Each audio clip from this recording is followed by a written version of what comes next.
Viral narasi delegasi Amerika Serikat membuang semua barang-barang dari Cina sebelum menaiki pesawat. Sejumlah barang yang dibuang termasuk semua hadiah, lencana, barang elektronik, hingga souvenir.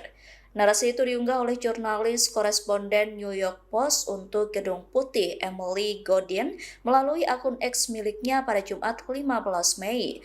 Dalam unggahannya, ia mengatakan bahwa semua barang yang diberikan pejabat Cina selama kunjungan kenegaraan dibuang oleh staf Amerika Serikat. Barang-barang tersebut dilarang memasuki pesawat Air Force One sebelum meninggalkan Beijing.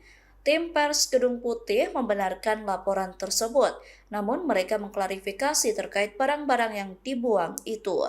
Tim Gedung Putih mengatakan bahwa barang-barang yang dibuang berupa kartu pers, ponsel sekali pakai yang dibagikan kepada staf Gedung Putih selama di Cina, serta PIN delegasi.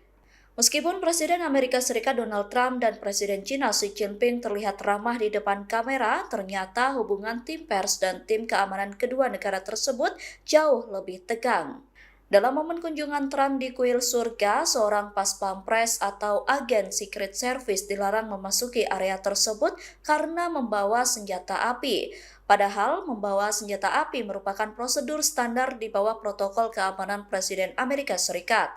Ketegangan juga sempat terjadi saat momen kedatangan Trump di Cina, yang mana saat itu pejabat Cina melarang tim media Amerika Serikat untuk bergabung dengan iring-iringan mobil kepresidenan. Staf kepresidenan Amerika Serikat yang ikut bersama dengan rombongan pers akhirnya harus memaksa menerobos penjagaan keamanan agar wartawan bisa lewat.